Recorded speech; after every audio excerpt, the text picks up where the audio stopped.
കനിയണമേ കരുണാമയ യേശുനാഥാ കനിവിൽ കരം നീട്ടി കനിയണമേ കരുണാമയ യേശുനാഥാ കരയരുതേ എന്നാണവേ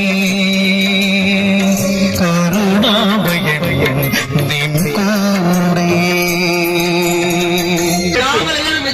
ஓடிக்கொண்டிருக்கிறோம். நம்ம எல்லாரும் சந்தோஷம் சமாதானம் தேடி அன்வேஷிക്കുകയാണ്. ஒரு சந்தோஷமாய் வாழ வேண்டும் என்பதற்காக ஓடுகிறோம். சந்தோஷமாய் ஜீவிக்கணும் എന്നുള്ള ലക്ഷ്യത്തിലാണ് നമ്മൾ ഓടിക്കൊണ്ടിരിക്കുന്നത്. பிள்ளைகளுடைய வாழ்க்கை நல்ல நிலைமையில் வர வேண்டும் என்பதற்காக இரவு பகலாக கஷ்டப்பட்டு வேலை செய்கிறோம். നമ്മുടെ മക്കളുടെ ഭാവി സുരക്ഷിതമായിരിക്കും എന്ന കോണം നാം രാവും പാലും അധ്വാനിക്കുന്നു. எங்க குடும்பத்துக்கு ரத்த வேர்வை சிந்தி ஓடிக்கொண்டிருக்கிறோம். നമ്മുടെ കുടുംബ ജീവിതം ഭദ്രമായി തീരുവാൻ നമ്മൾ വിയർപ്പൊഴുക്കുന്നു. எவ்வளவுதான் பிரயாசப்பட்டு கஷ்டப்பட்டு നമ്മൾ ஓடினாலும் എത്രയേറെ പ്രയാസപ്പെട്ടാലും ഓടിയാലും வாழ்க்கை முடியும் பொழுது ജീവിതം അവസാനിക്കും. வாழ்க்கை முழுக்க எதற்காக ஓடினோம் அந்த காரியங்கள் ஏமாற்றப்படும் பொழுது வெட்டப்படும் பொழுது மனுஷன் உடைந்து போய் தன் வாழ்க்கையை நம்பிக்கை இழந்து போனவராக இருக்கிறார். ജീവിതം മുഴുവൻ എന്ത് ലക്ഷ്യത്തിന് വേണ്ടിയിട്ടാണ് ഓടിയതോ അത് ലഭിക്കാതെ വരുമ്പോൾ മരണത്തിലേക്ക് നടക്കുമ്പോൾ മനുഷ്യൻ നിരാശനായി തീരുന്നു. இதனால் அநேக தற்கொலைகளிலே மரித்து போகிறார்கள். അനേക വ്യക്തികൾ ആത്മഹത്യ ചെയ്യുന്നു. தற்கொலைகளாலே அநேகர் சாகிறார்கள். അനേകർ ആത്മഹത്യ ചെയ്തുകൊണ്ട്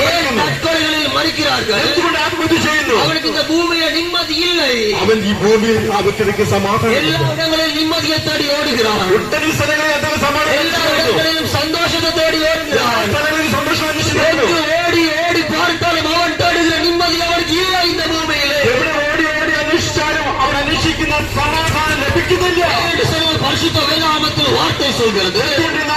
വിശുദ്ധ വേദപുസ്തകമായ ബൈബിൾ ഭൂമിയിലെ ഇരുന്ന് നന്മയും സന്തോഷവും എടുക്കപ്പെട്ടാം ഉണ്ട്. ഈ ഭൂമിയിൽ സമാധാനവും നന്മയും മാറ്റപ്പെട്ടു കഴിഞ്ഞു. ഭൂമിയിലെ മനുഷ്യൻ തേടുന്ന നിമ്മതി അവനക്ക് എങ്കിലും ഭൂമിയിലെ கிடைக்காது. ഈ ഭൂമിയിൽ മനുഷ്യൻ അന്വേഷിക്കുന്ന ഒരു സമാധാനവും ലഭ്യമല്ല. ஆனால் உங்களுக்கு ஒரு நற்செய்தி. എന്നാൽ നിങ്ങൾക്ക് ഞാൻ സുവാർത്തപ്പെട്ട സന്തോഷം കർത്താവായ യേശു ക്രിസ്തുവിനത്തിൽ ഉണ്ട്. ആ സന്തോഷം കർത്താവായ യേശു ക്രിസ്തുവിന്റെ ഉള്ളിൽ മാത്രമേ ഉള്ളൂ. നിമ്മതിക്കാன വഴി യേശു എന്നാണ് உங்களுக்கு പ്രസംഗിക്കുന്നത്. സമാധാനത്തിന്റെ മാർഗം ഞങ്ങൾ കർത്താവായ യേശുവിലൂടെയാണ് പ്രസ്താവിക്കുന്നത്. അനേക പിള്ളേരുടെ வாழ்க்கையில വേദന இருக்கிறது அல்லவா? അനേക വ്യക്തിയുടെ ജീവിതത്തിൽ വേദനാജനകമായ സാഹചര്യമുണ്ട്. எங்களுடைய அநேக பிள்ளைகள் குடிப்பழக்கத்திலே மரித்து போகிறார்கள். ഞങ്ങളുടെ അനേക മക്കൾ മദ്യപാനാശിച്ചുകൊണ്ട് മരിച്ചു പോകുന്നു. அநேக பிள்ளையுடைய வாழ்க்கை போதைப் பொருளை அழிந்து கொண்டிருக்கிறது. അനേക വ്യക്തികൾ മയക്കുമരുന്ന് ഉപയോഗം മൂലം നശിക്കുന്നു. എന്റെ കണ്ണ് பார்த்து கொண்டிருக்கும் பொழுது அநேகருடைய மரணங்களை பார்க்கிறோம். എന്ന് ഞങ്ങൾ ശ്രമിക്കുമ്പോൾ തന്നെ അനേകർ മരിക്കുന്നത് കാണാൻ കഴിയുന്നു. அநேக தாய் தகப்பന്മാർ കണ്ണീർ വടിத்துக் കൊണ്ടിരിக்கிறார்கள் തങ്ങളുടെ പിള്ളേരുടെ എതിർകാലത്തെ കുറിച്ച്. അനേക മാതാപിതാക്കൾ തങ്ങളുടെ മക്കളെ കുറിച്ച് കണ്ണീരൊഴുക്കുന്നു. എന്റെ പിള്ളേരുടെ வாழ்க்கை മാറാതാ, തങ്ങളുടെ മക്കളുടെ ഭാവി ഒരു സന്തോഷം கிடைக்காதா, ഞങ്ങൾക്കൊരു സന്തോഷം ഉണ്ടാകത്തില്ല. പ്രിയമായ സഹോദരൻ, എന്റെ പ്രിയപ്പെട്ട സഹോദരൻ, ഞാൻ നിങ്ങളെ പ്രസ്താവിക്കുന്ന യേശു ഉங்கள் இருதயத்துக்குள்ளே வருவார் என்று சொன்னார். യേശു നിങ്ങളുടെ ഹൃദയത്തിൽ വരുന്നുവെങ്കിൽ நீ தேடுகிற நிம்மதியும் சமாதானத்தையும் சந்தோஷத்தையும் விடுதலையும் மகிழ்ச்சியையும் உங்களால் பார்க்க முடியும். അന്വേഷിക്കുന്ന സമാധാനവും സന്തോഷവും വിടുതലും നിങ്ങൾക്ക് ലഭ്യമാക്കുന്നതാണ്. அநேக குடும்பங்களுக்குள்ள பில்லி சூனியங்கள் மாந்திரிய கட்டுக்கள் இருக்கிறது. അനേക കുടുംബങ്ങൾ ആഭിചാര മന്ത്രമായ ക്രിയകൾ മൂലം ബന്ധിക്കപ്പെട്ട് കഴിഞ്ഞിരിക്കുന്നു. அநேகருக்குள்ள பில்லி சூனிய மாந்திரிய கட்டுக்களை பார்த்து பயந்து நடுங்கி ஒரு இருண்ட வாழ்க்கையை வாழ்ந்து கொண்டிருக்கிறார்கள். അനേക വ്യക്തികൾ മന്ത്രവാദം കൊണ്ട് ഇരുളുന്ന ജീവിതം, വിടുതലില്ലാത്ത ജീവിതം മാനസികമായിട്ട് നൽകുകയാണ്. ஆமாவா இல்லையா? സത്യമാണോ ഇല്ലയോ?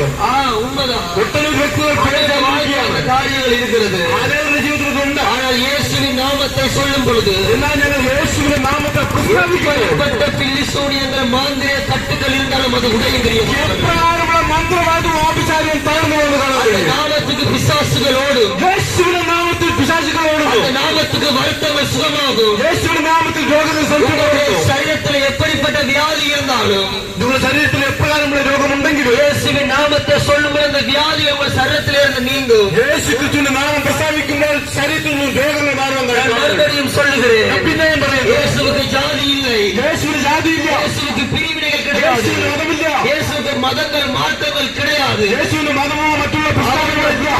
எல்லா மனுஷரையும் அவர் நேசித்துக் கொண்டிருக்கிறார். സകല മനുഷ്യരെ സ്നേഹിക്കുന്നു. உங்களை நேசிக்கிறார், குடும்பங்களை நேசிக்கிறார். സ്നേഹിക്കുന്നു.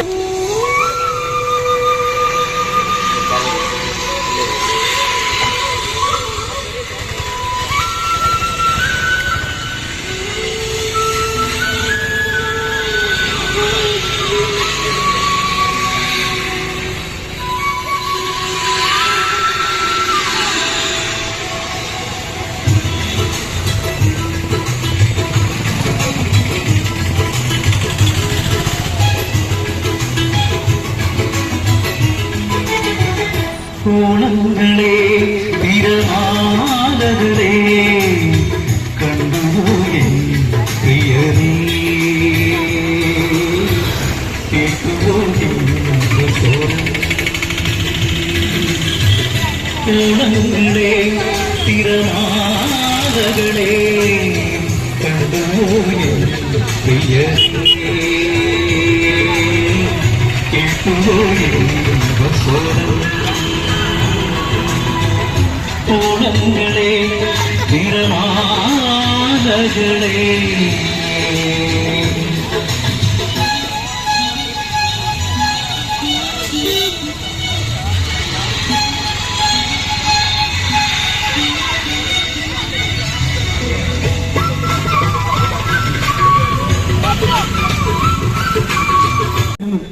മതങ്ങൾക്ക് കുറവുണ്ടോ?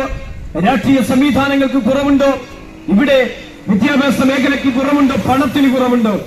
രണ്ട് ശക്തമായ പ്രളയവും കൊറോണ വൈറസും മനുഷ്യൻ ആരാണെന്ന് വ്യക്തമായി പഠിപ്പിച്ചിട്ടും മനുഷ്യന് മനംതിരിവില്ലാത്ത, മനുഷ്യന് മാറ്റമില്ലാത്ത ഒരു സാഹചര്യത്തിലൂടെ നാം മുന്നോട്ട് പോയിക്കൊണ്ടിരിക്കുകയാണ്. ജാതിയുടെയും മതത്തിന്റെയും വർണ്ണത്തിന്റെയും വർഗത്തിന്റെ പേരിൽ ഇന്ന് നമ്മുടെ തെരുവുകളിൽ നടക്കുന്ന രക്തപ്പുഴകൾ എത്രയോ വലുതാണ്. മാത്രമല്ല, ഇന്ന് കൂടപ്പിറപ്പുകളെ സ്നേഹിക്കാൻ കഴിയാതെ, കുടുംബങ്ങളെ സ്നേഹിക്കാൻ കഴിയാതെ, കൂട്ടുകാരെ സ്നേഹിക്കാൻ കഴിയാതെ, എല്ലാവരെയും മനുഷ്യനെ മനുഷ്യനായി കാണാൻ കഴിയാതെ ഒറ്റപ്പെടുന്ന എത്രയോ സംവിധാനങ്ങൾ, സംഭവങ്ങൾ നമ്മുടെ മുമ്പിൽ വർദ്ധിച്ചു വരികയാണ്. പ്രിയരെ, കൊറോണ വൈറസിലൂടെ നാം പഠിച്ച ഒരു വലിയ യാഥാർത്ഥ്യം, മനുഷ്യൻ ജീവിതം ഇത്രയേ ഉള്ളൂ എന്ന് പഠിച്ച ഒത്തിരി യാഥാർത്ഥ്യങ്ങൾ പ്രളയത്തിലൂടെ നമ്മൾ പഠിച്ചു. മനുഷ്യന്റെ ജീവിതം നൈമിഷികമാണെന്ന് പഠിച്ചിട്ടും മനുഷ്യൻ എന്തുകൊണ്ടോ അത് മനസ്സിലാക്കാൻ സാധ്യമാകാതെ പിന്നെയും വിരളികളായിട്ട്, അഹങ്കാരികളായിട്ട്, അതേ ഗർവോടെ ഇന്നും ജാതിയുടെ പേരിൽ അഭിമാനം കൊള്ളുന്നവരായി, പാരമ്പര്യത്തിന്റെ പേരിൽ അഭിമാനം കൊള്ളുന്നവരായി, മതത്തിന്റെ പേരിൽ അഭിമാനം കൊള്ളുന്നവരായി, അതേ രാഷ്ട്രീയത്തിന്റെ പേരിൽ അഭിമാനം കൊള്ളുന്നവരായി മനുഷ്യൻ മാറുകയാ. മനുഷ്യന് മനുഷ്യനായി മാറാൻ കഴിയുന്നില്ല. മനുഷ്യനെ സ്നേഹിക്കാൻ കഴിയുന്നില്ല. മൃഗങ്ങളെ കളതപ്പതിച്ച തിന്മകളും പ്രവൃത്തികളും ചെയ്തുകൊണ്ട് മനുഷ്യൻ മുന്നോട്ട് പോകുമ്പോൾ എവിടെയാണ് മനുഷ്യർക്ക് തെറ്റ് സംഭവിച്ചത് എന്ന് ഈ പ്രഭാതത്തിൽ ഞാൻ ഓർമ്മപ്പെടുത്താൻ ആഗ്രഹിക്കുകയാണ്.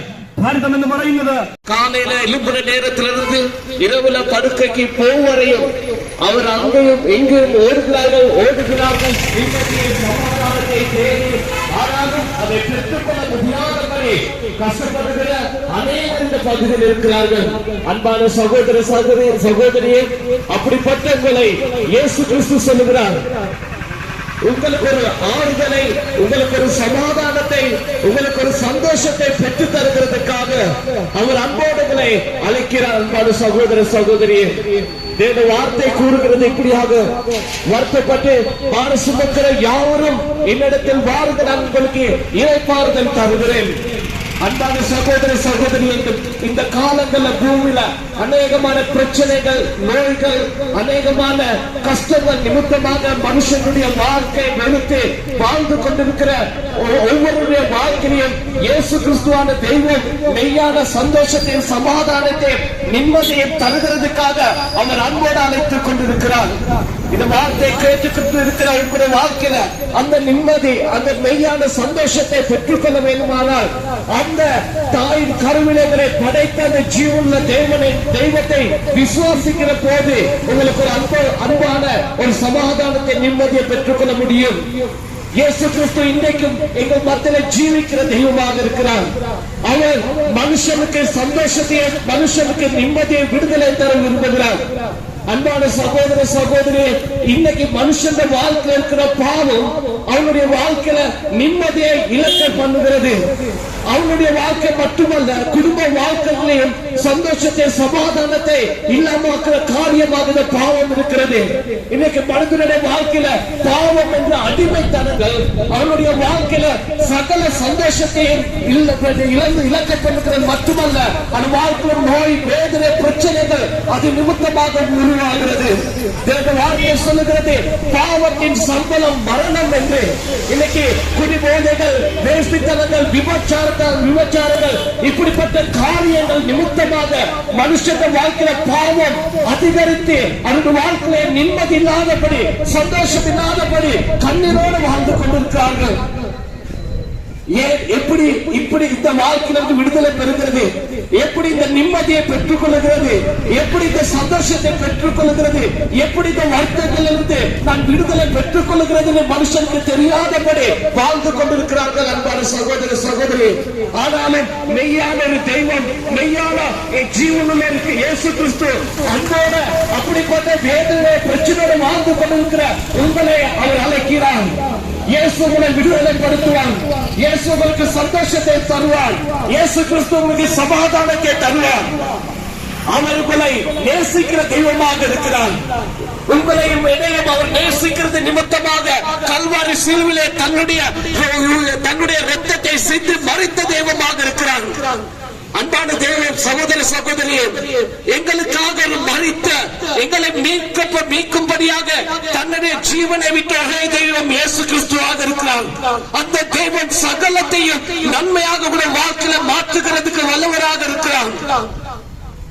அவர் உங்களை நேசிக்கிற அன்பான சகோதர சகோதரி, இன்றைக்கும் இந்த வார்த்தை கேட்டுக்கொண்டிருக்கிற நீங்கள் சமாதானம் இல்லாத நிமித்தமாக, இரவுல நித்திரை இல்லாத நிமித்தமாக கஷ்டப்படுகிற வருத்தத்தோட வேதனைப்படுகிறவர்களாக இருக்கிறீர்கள். இயேசு உங்களை நேசிக்கிறார், அவர் அன்போடு உங்களை அழைக்கிறார். அவரை விசுவாசிக்க போது அவருடைய வாழ்க்கையில் இருக்கிற எல்லா பிரச்சனைகளிலிருந்தும் வேதனை நோய்களிலிருந்தும் எங்களை விடுவித்து அவர் சமாதானத்தை தருகிற தெய்வம். அவர் ஒரு மதத்தின் தலைவன் அல்ல, ஒரு மதத்தை உருவாக்க வந்த தெய்வம் அல்ல. மனுஷனுக்கு ஜீவனை தருகிறதுக்காக, மனுஷனுக்கு இந்த உலகத்துல சமாதானம் நிம்மதி நிறைந்த ஒரு வாழ்க்கை தருகிறதுக்காக பூமிக்கு வந்த மெய்யான தெய்வமாக இருக்கிறார்.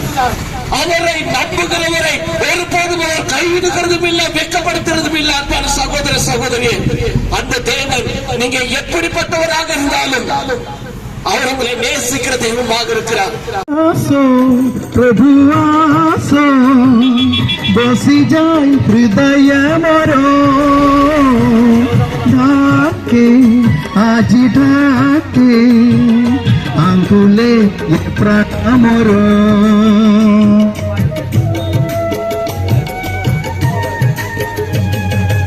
आसो प्रभु आसो बसी जाए हृदय मोरो ढाके आज ढाके आंकुले ये प्राण मोरो चालूती भी प्रभु साथे तुम्हारो, चालूती भी प्रभु साथे तुम्हारो, चाड़ी बने हाथ तुम्हारो मधुर सुर तुम्हारो।